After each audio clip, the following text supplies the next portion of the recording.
My name is Steve Volk, and I'm coming to you from my front porch here in Atlanta, Georgia. And welcome to another installment of Citizens Climate Lobby's Media Tip of the Month. So this month we're going to talk about using social media to leverage the print media that you and your group generate. And we're talking about letters to the editor, op-eds, editorials.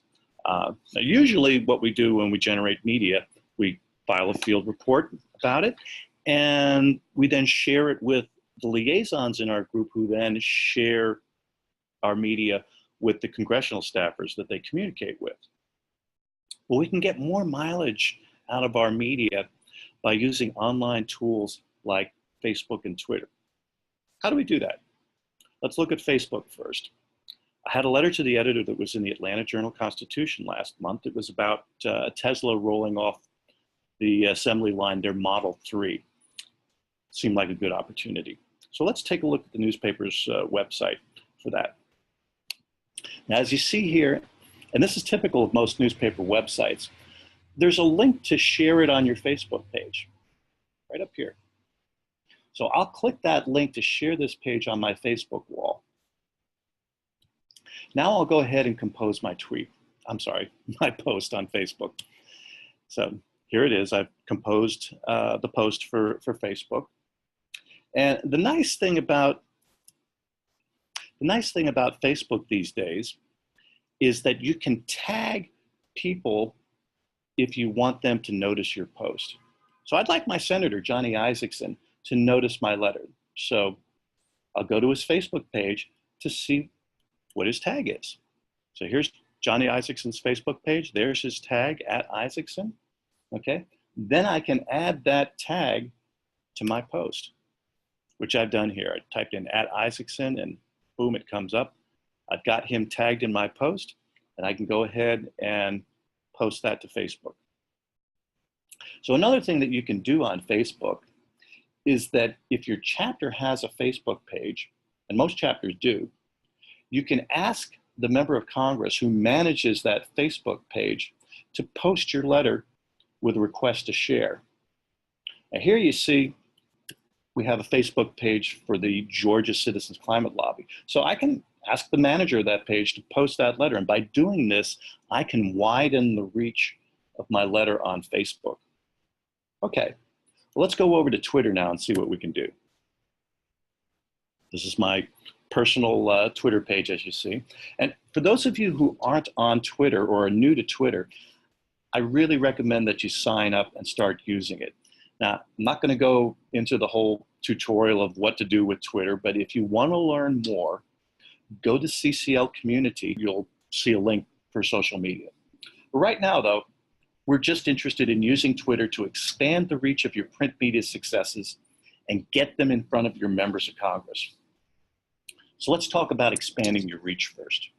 The first thing you'll want to do, obviously, is to post a tweet about your letter that includes a link to your letter in the newspaper. So back we go to the newspaper to get the URL for your letter. And it's pretty simple and straightforward. You want to copy the URL from the newspaper, and you want to go back over to your Twitter page. And as you see up here in the Twitter page, if you want to do a tweet, you just click tweet, and a box will come up for you to compose your tweet.